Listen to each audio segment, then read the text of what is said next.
Good afternoon, everybody. Thanks for coming. Hope everybody's summer's off to a good start. Had a beautiful stretch of weather.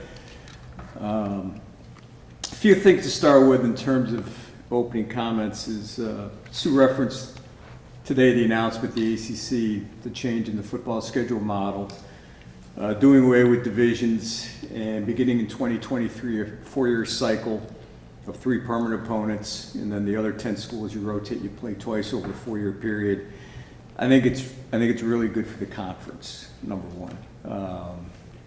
I think it's really good for the brand. We get to play each other more frequently. I think that's good for ACC football. I think you'll see that some of our more prominent, bigger football brands play each other more frequently. Right now, when you're in the opposite division, you play that school once every 6 years, unless it's your permanent opponent. For instance, for us, we would host Miami in the divisional model once every 12 years. Now we'll play Miami every other year. So I think it's an improvement that way. Clemson and Miami will play more frequently. It's important for the brand of the ACC is that our bigger brands play more frequently. I think it's also good for our student athletes across the conference. If you're there for 4 years, you're going to play in every other venue in the ACC. I think that's part of the college experience. I know our guys, they like going down. They like playing at Death Valley. It's daunting, but they like it. Schools like coming up here. This place can be daunting as well. So I think the fact that everybody gets to play at every ACC venue is really good. I think it's really good for our fans too, because you get more variety of schools coming through. So I think that's another positive, and that was a big part of the discussion that we had as an AD group. And I think it's good for Syracuse. 3 permanent opponents, BC and Pittsburgh. Obviously 2 historic rivals. Florida State, our third. I think it's good because now Florida State is a permanent opponent, plus playing Miami twice over a 4-year cycle. We'll play in Florida 3 out of 4 years. That's important for visibility, that's important for recruiting, that's important to families of recruits. I also like the fact that we'll be in Atlanta once every 4 years. We recruit Georgia, we recruit the Atlanta metropolitan area. We recruit up and down the I-95 corridor. You look at our roster, we have kids from South Carolina, from North Carolina, from Virginia, Georgia, obviously Florida. So that increased frequency, I think, is good for our recruits, it's good for their families, it's going to be easier for families of recruits to see their sons play. I have to give a tremendous amount of credit to Michael Strickland, the Associate Commissioner of the ACC. I've been one of 4 ADs to serve on the subcommittee that's looked at this for 6 months. Michael did a tremendous job. It's not easy when you've got 14 schools, right? And everybody kind of has their priorities, but he did a terrific job. And God only knows how many different schedule models we made him come up with, but it was in the dozens, dozens plural. So I think it's a positive announcement for the conference today and for Syracuse. Obviously, if you're out front, there's a lot of earth being moved, and that's a really good visual because construction for the John A. Lally Athletics Complex, it is underway. It has begun. The reports that I get, everything's going very well to date. The weather's been very cooperative. And this is just phase 1A of what's going to be a multi-phase capital campaign for athletic facilities that will put us in a situation and put us in a position where we can be competitive with our ACC peers and be competitive for years to come. Third, yesterday, our announcement of Coach Bake. I want to welcome him to Syracuse University, and also since we last met, we announced Brittany Smith as our head coach of women's hockey. Brittany had tremendous success at Clemson, was part of national championship teams there. Bake had significant success at Temple for 21 seasons. With the addition of those 2, we now have 6 female head coaches. When I arrived here, we had 1. We also have 5 of our coaches are international. So I think it's a pretty diverse coaching staff. So a lot to be excited about in terms of the future. The Lally Athletics Complex, as I mentioned, Academically, we had our best semester we've had, our student athletes. Graduation success rates at an all-time high, GPAs at an all-time high, and that's a tribute to them as well. So with that, let me open it up, and I'm happy to take any questions. Questions? Tommy? John, what do you think of the 3 yearly teams with BC, Pitt, and FSU? Is that a 3 that you were wanting to see? Yeah, I think, Tommy, some of the direction that we tried to give Michael Strickland was, hey, let's make 2 of the 3 kind of, all right, are there geographic rivals, right, that you need? You look at the Carolina schools, you look at us with the Pitt and the BC, you look at Clemson with Georgia Tech. There's traditional rivalry games you need to keep, right? Miami, Florida State need to play each other. The Carolina schools, Virginia, Virginia Tech, et cetera, that type of thing. And again, so that was kind of 2 of the 3. And then the third, we said, Michael, be a little more creative. And I think it's, I think it's good for us, as I said, to get down to Florida, to play in Tallahassee. We have a large alumni base in Florida. We recruit Florida significantly. So to know that we're going to be there 3 out of 4 years in Florida, either at Tallahassee or Miami, I think is good. And again, I give Michael a lot of credit because it was not an easy task for him to come up with a schedule model. But I think having some of that flexibility, right? Miami and BC, they're a permanent opponent, right? So it doesn't have to always just be driven by geography. Thanks, Tommy. Brent? John, focusing on 5 of your front-facing programs, football, the 2 basketballs, the 2 lacrosses, 4 out of 5 of them had what you'd consider to be a down year by any measure. I just kind of want to get your assessment of those programs this past year and how you feel they're kind of building towards the future. Yeah, I think, Brent, you always want to win more. There's no question. And at the end of any year, there's only, whatever sport it is, there's only one school that's really, really happy. What I'm most pleased about is I think the off season for those sports has been really, really good, and that's important.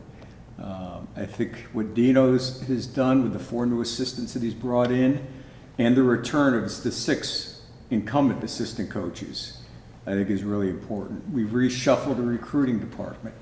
I can't say much about recruiting, but I like the momentum that we've established in recruiting. I can't say anything specifically about any individual player.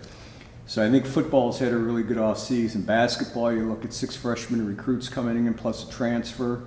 Benny coming back, Jesse's healthy, Joe likely to play his more natural position. Again, I think it's been a really good offseason for basketball. Men's basketball, women's basketball, same thing. Felicia has come in here and has totally reset the culture and the direction of the program.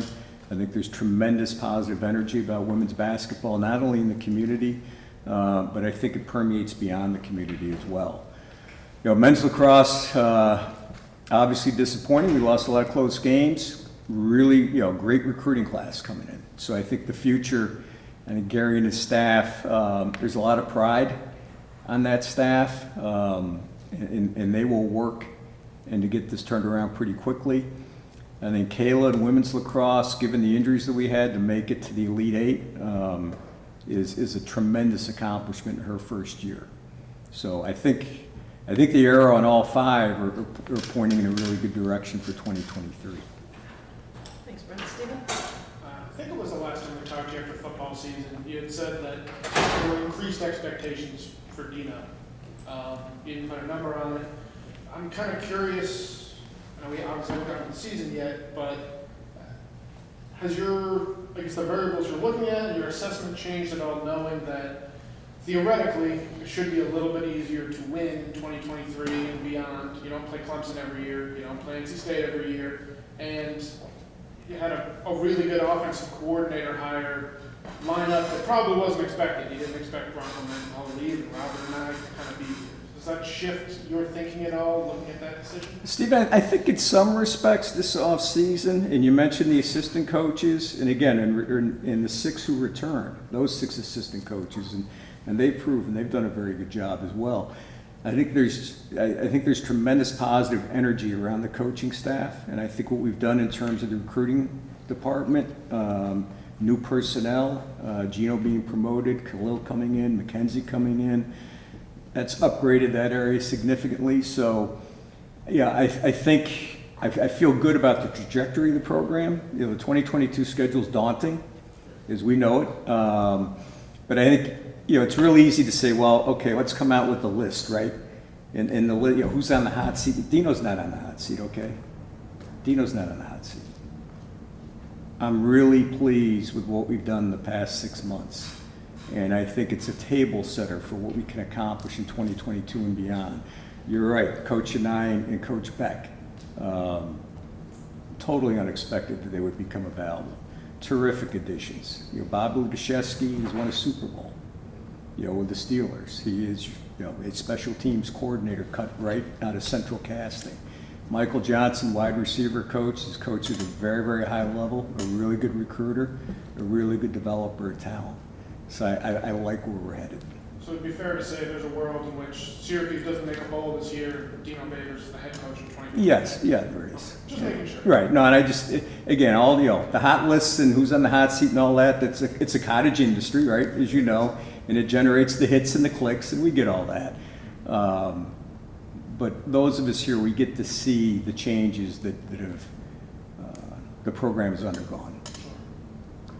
Other questions? Kate? Hi, John. Hi, Kate. Recruiting obviously is a challenge for any team, but with the new NIL rules going around, how is SU navigating that, and how is it benefiting or challenging for Syracuse? You know, Kate, we've been, first of all, we embraced NIL. And it'll be a year, July 1st, right? And we embraced it at the outset. We prepared for NIL, even though it wasn't until, I think, June 29th of last year where the NCAA said, well, NIL is allowed, here's what you can't do: recruit for inducement, pay for play. We started working in January 2021 because we thought NIL would be here. So we needed to be prepared. We've educated our students, we've educated their families in terms of NIL opportunities. We've worked, you know, with associations that we've done, our partnership with Influencer, what we did with Fantastic last week, a number of things to provide them opportunities. Topps trading cards, we've got one of our athletes doing that as well. There's been local activities that our athletes have done. It's part of recruiting, you know, right now. And student athletes or parents want to know, all right, where's your school in terms of NIL? We want to do it the right way. Okay, we're not gonna buy players. Just not gonna do that. And you're not supposed to do that, because the two things were stated is recruitment for inducement and pay for play. But athletes who are here and they have, you know, they've got the recognition to monetize their name, image, and likeness, 100% supportive, and we'll help them to the extent that we can. Emily? What does that education on NIL specifically look like? Because obviously there are so many different like micro topics within NIL. No, Emily, it's a really good question. You know, number one is brand, right? Building your own brand, and then you know, maintaining that brand, right? So you got to be, you got to be careful. If you're going to endorse a company or a product, that organization, they want to associate with an individual who's going to represent their brand appropriately. So I think branding, I think financial literacy, we spent a lot of time on that. You know, there's a difference between, you know, gross and net. You know, you may make some money, and that's great, but, you know, okay, there's going to be tax consequences on that. We've tried as best we can just to, you know, educate them of the opportunities, educate, and if they sign something, have someone really review it carefully. Make sure you're not signing away exclusivity for an undetermined period of time or that type of thing, unless you want to do that. You know, you got to read these. You know, they need to read these agreements, and they need others who have the expertise to read those agreements as well. So it's a variety, and it's ever changing. Mike Waters? John, what kind of efforts maybe are underway or need to be underway to make sure all schools have the same viewpoint on NIL as you do, when you see and hear about other schools with like booster consortiums being put together in multi-million-dollar offers to high school quarterbacks? Yeah, Mike, it's a really good question. The answer is if the rules which we've all been given, right? Then there needs to be consequences for those who violate the rules. And if there are no consequences, then some are going to interpret that there really are no rules. So I think there has to be consequences. You know, NIL done right, I think is really, really good. And we've been 100% supportive. You know, NIL in terms of what you're saying, what's been reported in terms of, you know, the price for a quarterback of XYZ, who's not even started their senior year in high school yet, that's not NIL. Let's be real. That's recruit for inducement, and you're guaranteeing to pay for play. So call it what it is. Mike Rose. I want to switch gears a little bit. Obviously, the past 2 years have been hindered by the coronavirus, restrictions and cancellations and such. What do you foresee for 2023, 2022, 23 in terms of restrictions at all? You know, Mike, as we sit here today, you know, we expect and we are planning that we're going to have the normal experience for our fans that we had pre-pandemic. Again, I think our university's done a tremendous job navigating through the pandemic. Now we're kind of pandemic into an endemic phase. You know, our vaccination rate of our athletes is over 98%, same with the staff. So I feel really good about where we are, but, you know, there could be another variation, could be another variant, and if there is, you know, we'll adapt and we'll adapt accordingly. Thank you. Stephen. Going back to the 3-5-5 schedule, any conversations with Dino or anyone on the football side that jump out about the reality of not having to be in the Atlantic Division anymore? I kept Dino apprised, Stephen, throughout, you know, the 6 months. And the head coaches, they discussed it at the May meetings. And listen, you know, things ebb and flow, right? And I mean, Clemson's been on an 8-year run here, which has been, you know, remarkable. Can they sustain that? I don't know, because they've set the bar extraordinarily high. Who's going to emerge, right? Who maybe has struggled a little bit the past 4 or 5 years, who's going to emerge? So you never know. But it's one of the things that I kind of like about this. I do think it kind of levels the playing field for everyone. So in that respect, again, I think that's another positive. Emily. Does the 3-5-5 model shift your thinking at all in how you look for non-conference opponents now? I know obviously they're scheduled out already for the next couple of years, but looking past that? No, Emily, it doesn't. And our non-conference is again, we've got the 8 conference games. And listen, the one thing, and you talk to coaches in this league, and our Dabo Sweeney, I remember he was saying, we were on a call, he said, listen, every team can play in this league. Every team can play. Every school has players. Okay? You don't show up Saturday prepared to play, you'll lose in this league. And I think this league is underrated. And if you look at, you know, the list of quarterbacks, you know, across the country, just even start with the Atlantic Division this year. That's as strong a core group of quarterbacks as I think you'll find in any conference. But they're in the ACC, right? If they were in another conference, you know, that narrative might be a little bit different. In terms of non-conference, no, we want to challenge ourselves at the same time as when you have the 8 conference games, plus you throw Notre Dame in there, we've got to be realistic. I don't want to overschedule. And Herm Fraser and I, we work really, really hard and in concert with Dino on that. At the same time as, you know, from time to time you want to be tested, and I think it's good for the brand. And the Penn State series is really good for the brand and good for our fans. To play Tennessee in 2025, in the Chick-fil-A Kickoff Classic in Atlanta, Mercedes-Benz Superdome. Again, I talked about Atlanta and Georgia and recruiting Georgia. That game will be nationally televised. That's a great brand opportunity for us. So we've got to be selective and take those opportunities as well. We have time for a couple more questions. Brent? John, it was about a year ago, I believe it was this press conference, you had a lot of it this time last year when, you know, we were on the eve of the Coach Q thing. Right. Out. Since then, how do you evaluate the relationship that your coaches have with your players? Not necessarily their job performance and wins and losses, but maybe making more of an effort to know what those student athletes are going through at practice and some of the procedures maybe you put into place. Yeah, I think number one is just, you know, more presence at practice, particularly by sport administrators. educating the staff that any staff member, if they see something inappropriate, they should come and they need to report it, and report it, and there will be no repercussions for that.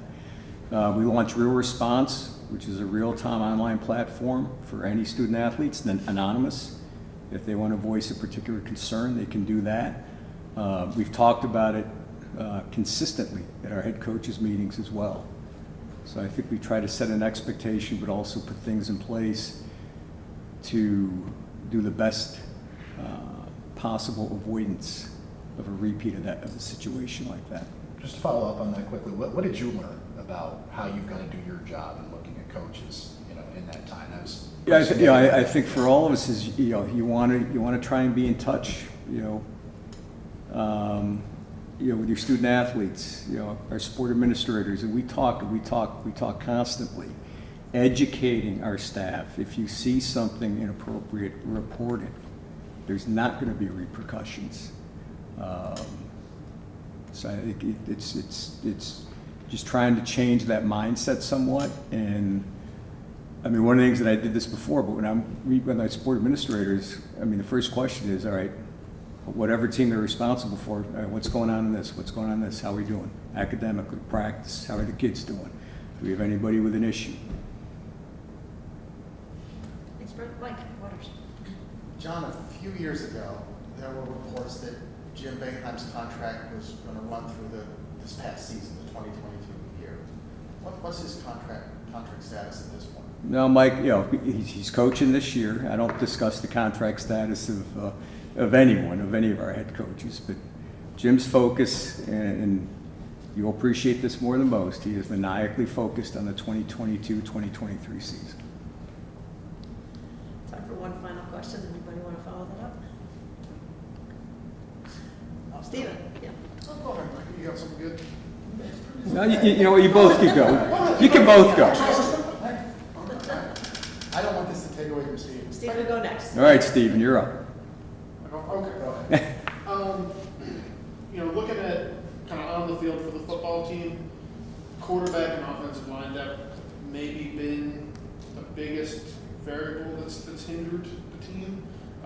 What do you think about the addition of Carlos Del Rio Wilson and not getting a transfer offensive line? And what's kind of, talking to Dino about that, your perspective on that situation? Yeah, I think we need to keep our offensive line healthy. And if you look at any school that has success, one of the constants with almost any school, and you know this, is you got an offensive line where you got 60 starts between your 5 starters, and you're getting up in that 50 to 55 area, right? We haven't been there. I think we started 7 different offensive line combinations last year, right? Challenged throwing the ball. And we still had, Sean Tucker, who set a single season rushing record. So we need the offensive line to stay healthy. I think the depth on the offensive line is better than it's been, and that is what I hear from Coach Babers and from others. And I think Carlos, I think competition is good. Anytime you can have more competition in your practice room, whether it's the quarterback position, the linebacker position, the wide receiver position, the more internal competition, the better. It pushes everyone to get better, because if you're not, you may lose your job. You may not start. And I think that transcends to play on the field. Thanks. Last question, Mike. Okay.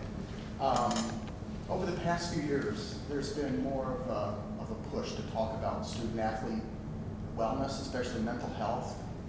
With this decision last week from the Supreme Court regarding Roe v. Wade, what kind of conversations need to be had now between administrators and coaches, both at the university level and also at the conference level, to make sure female student athletes, their physical health and mental health is taken care of, no matter where they're playing in the United States? Mike, it's, that obviously the decision is a very, very consequential decision, no question about that. Obviously, we have laws in New York State, right, that that permit abortion, supportive of a woman's right to choose. I'm personally supportive of a woman's right to choose. That's a private decision between the woman and her doctor and her family. And any of our kids, we will support them in any way, shape, or form if they're touched in any way by this issue. At the conference level, will there be discussions? Because given the ACC, you've got schools in. There's been no conversations at the conference level. And my immediate concern, obviously, is for our Syracuse female student athletes, and we will support them. John, thank you. Okay, very much. thanks, for everybody. coming out today. Appreciate it. Appreciate it.